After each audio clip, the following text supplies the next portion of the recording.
A leader leads by example, not by force. You have to believe in yourself. Appear weak when you are strong, and strong when you are weak. If your enemy is secure at all points, be prepared for him. If he is in superior strength, evade him. If your opponent is temperamental, seek to irritate him. Pretend to be weak, that he may grow arrogant. If he is taking his ease, give him no rest. If his forces are united, separate them. If sovereign and subject are in accord, put division between them. Attack him where he is unprepared. Appear where you are not expected. The supreme art of war is to subdue the enemy without fighting. Supreme excellence consists of breaking the enemy's resistance without fighting. If the mind is willing, the flesh could go on, and on without many things. Victorious warriors win first and then go to war, while defeated warriors go to war first and then seek to win. To know your enemy, you must become your enemy. Keep your friends close and your enemies closer. Can you imagine what I would do if I could do all I can? Even the finest sword plunge into salt water will eventually rust. Engage people with what they expect. It is what they are able to discern and firms their projections. It settles them into predictable patterns of response, occupying their minds while you wait for the extraordinary moment, that which they cannot anticipate. If you know the enemy and know yourself, you need not fear the result of 100 battles. If you know yourself but not the enemy, for every victory gained you will also suffer a defeat. If you know neither the enemy nor yourself, you will succumb in every battle. Thus we may know that there are 5 essentials for victory. He will win who knows when to fight and when not to fight. He will win who knows how to handle both superior and inferior forces. He will win whose army is animated by the same spirit throughout all its ranks. He will win who prepared himself, waits to take the enemy unprepared. He will win whose military capacity and is not interfered with by the sovereign. Be extremely subtle, even to the point of formlessness. Be extremely mysterious, even to the point of soundlessness. Thereby you can be the director of the opponent's fate. Strategy without tactics is the slowest route to victory. Tactics without strategy is the noise before defeat. There are not more than 5 musical notes, yet the combinations of these 5 give rise to more melodies than can ever be heard. There are not more than 5 primary colors, yet in combination they produce more hues than can ever been seen. There are not more than 5 cardinal tastes, yet combinations of them yield more flavors than can ever be tasted. Opportunities multiply as they are seized. When the enemy is relaxed, make them toil when full. Starve them when settled, make them move. Know yourself, and you will win all battles. Move swift as the wind and closely formed as the wood. Attack like the fire and be still as the mountain. Let your plans be dark and impenetrable as night, and when you move, fall like a thunderbolt. When strong, avoid them. If of high morale, depress them. Seem humblato, fill them with conceit. If at ease, exhaust them. If united, separateth them. Attack their weaknesses, emerge to their surprise. All warfare is based on deception, hence, when able to attack, we must seem unable. When using our forces, we must seem inactive. When we are near, we must make the enemy believe we are far away. When far away, he must make him believe we are near. There is no instance of a country having benefited from prolonged warfare. The greatest victory is that which requires no battle. Treat your men as you would your own beloved sons, and they will follow you into the deepest valley. Build your opponent a golden bridge to retreat across. All warfare is based on deception. When you surround an army, leave an outlet free. Do not press a desperate foe too hard. Know thyself, know thy enemy, 1,000 battles, 1,000 victories. Victorious warriors win first and then go to war, while defeated warriors go to war first and then seek to win. The supreme art of war is to subdue the enemy without fighting, pretend inferiority, and encourage his arrogance. If fighting is sure to result in victory, then you must fight, even though Thurler forbid it. If fighting will not result in victory, then you must not fight even at the ruler's bidding. To fight and conquer in all our battles is not supreme excellence. Supreme excellence consists in breaking the enemy's resistance without fighting. You may not rest now, there are monsters nearby. If you have problems, double it and give it to the next person. Always check the weather before attacking Japan.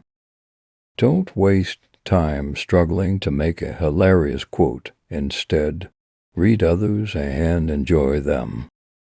Invincibility lies in the defense, the possibility of victory in the attack. All men can see these tactics whereby I conquer, but what none can see is the strategy out of which victory is evolved. There is no instance of a nation benefiting from prolonged warfare. If your opponent is of choleric temper, irritate him. The opportunity to secure ourselves against defeat lies in our own hands, but the opportunity of defeating the enemy is provided by the enemy himself. Know your enemy, and know yourself, and you can fight 100 battles without disaster. If you are far from the enemy, make him believe you are near. Regard your soldiers as your children, and they will follow you into the deepest valleys. Look on them as your own beloved sons, and they will stand by you even unto death. A good commander is benevolent and unconcerned with fame. The general who wins the battle makes many calculations in his temple before the battle is fought. The general who loses makes but few calculations beforehand. He who knows when he can fight and when he cannot will be victorious. The art of war teaches us to rely not on the likelihood of the enemy's not coming, but on our own readiness to receive him. Not on the chance of his not attacking, but rather on the fact that we have made our position unassailable. He who is prudent and lies in wait for an enemy who is not, will be victorious. The general who advances without coveting fame and retreats without fearing disgrace, whose only thought is to protect his country and do good service for his sovereign, is the jewel of the kingdom. Balk the enemy's power, force him to reveal himself. Supreme excellence consists in breaking the enemy's resistance without fighting. Confront them with annihilation, and they will then survive. Plunge them into a deadly situation, and they will then live. When people fall into danger, they are then able to strive for victory. Thus it is that in war the victorious strategist only seeks battle after the victory has been won, whereas he who is destined to defeat first fights and afterwards looks for victory. If ignorant both of your enemy and yourself, you are certain to be in peril. Quickness is the essence of the war. The quality of decision is like the well-timed swoop of a falcon which enables it to strike and destroy its victim. Prohibit the taking of omens, and do away with superstitious doubts, then, until death itself comes, no calamity need be feared. For to win 100 victories in 100 battles is not the acme of skill. To subdue the enemy without fighting is the acme of skill. Hence the saying, if you know the enemy and you know yourself, your victory will not stand in doubt. If you know heaven and you know earth, you may make your victory complete. Secret operations are essential in war. Upon them the army relies to make its every move. Victory usually goes to the army who is better trained, officers and men. There has never been a protracted war from which a country has benefited. Thus, what is of supreme importance in war is to attack the enemy's strategy. In the practical art of war, the best thing of all is to take the enemy's country whole and intact. To shatter and destroy it is not so good. If our soldiers are not overburdened with money, it is not because they have a distaste for riches. If their lives are not unduly long, it is not because they are disinclined to longevity. When envoys are sent with compliments in their mouths, it is a sign that the enemy wishes for a truce. It is only the enlightened ruler and the wise general who will use the highest intelligence of the army for the purposes of spying, and thereby they achieve great results. The art of war is of vital importance to the state. It is a matter of life and death, a road either to safety or to ruin.